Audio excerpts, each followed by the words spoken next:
Ayrton Senna da Silva. Que tempos gloriosos ele nos proporcionou, não é mesmo? Um brasileiro que mostrou ao mundo como agir com dignidade, tenacidade, coerência, disciplina, honradez, valores tão importantes numa sociedade. Eu me lembro que quando eu era criança e comecei a me interessar pelas corridas de Fórmula 1, tinha lá o José Carlos Patti, Emerson Fittipaldi, naquela Lotus preta, John Player Special, né? O sensacional Nelson Piquet, o querido Rubinho Barrichello. Mas apesar do brilhantismo de cada um desses corredores, o Ayrton era diferente. E não é só porque ele era bom no que fazia, não era só porque sua determinação inspirava toda uma nação, não era só porque ele fazia questão de catar uma bandeirinha da mão de um fiscal de pista ao final das suas corridas, fazendo brotar um orgulho gigante no coração de cada brasileiro. Era o que ele fazia fora das pistas que o distinguia tanto. Ele enfrentou a adversidade. Ele peitou o presidente da Federação Internacional de Automobilismo, o egocêntrico Jean-Marie Balestre, lutando por mais segurança nas pistas.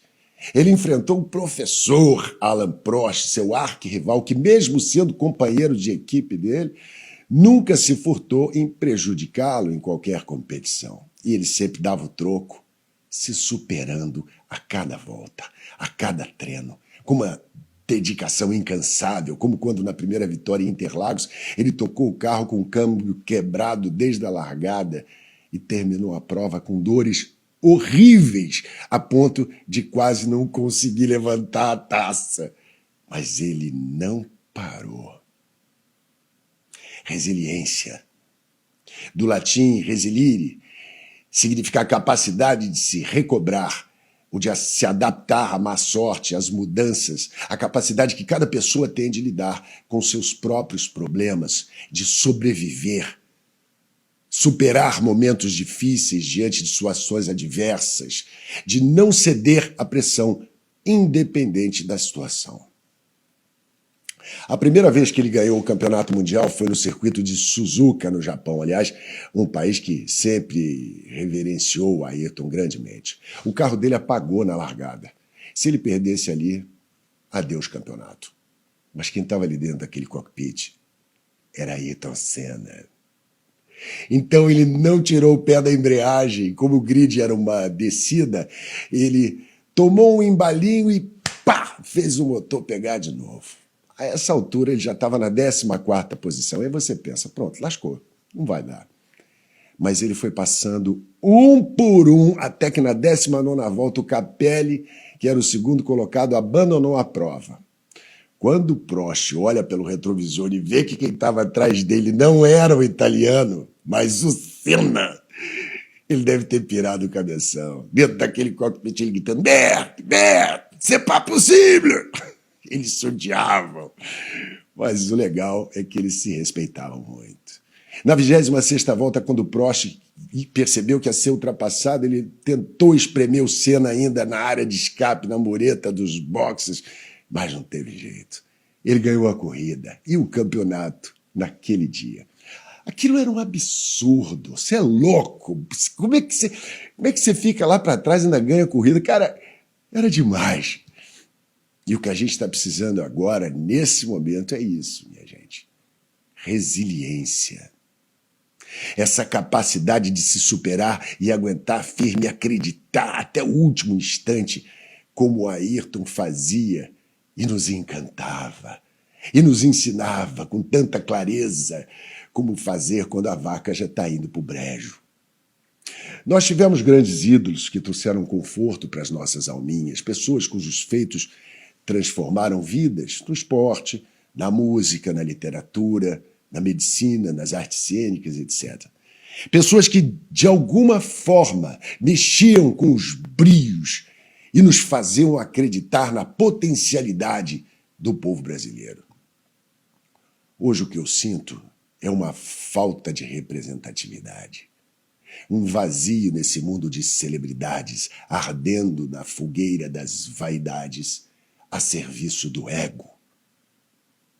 que eu quero trazer hoje aqui é sobre o tamanho da nossa carência de ídolos, líderes, heróis, desses que a gente pode confiar, admirar, gente que nos dê bons exemplos.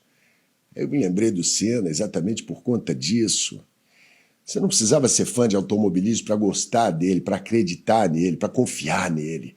Era a sua postura diante da vida e dos desafios que nos traziam toda aquela emoção. E a gente está precisando disso agora. Motivação, porque tá foda, nego. Tá puxado. Todos nós, consciente ou inconscientemente, procuramos nos espelhar em alguém que admiramos, e essa admiração nos impulsiona a buscar o melhor de nós mesmos. Não precisa ser alguém famoso. Às vezes, uma referência familiar, um pai, uma mãe, um tio, um amigo. E essa sensação promove dentro da gente confiança em nós mesmos. É como que no meio de um furacão esse exemplo te trouxesse força e dizer para si mesmo: vamos, porra! Vai dar, nós vamos sair dessa. Tá difícil, mas nós vamos conseguir, acredita!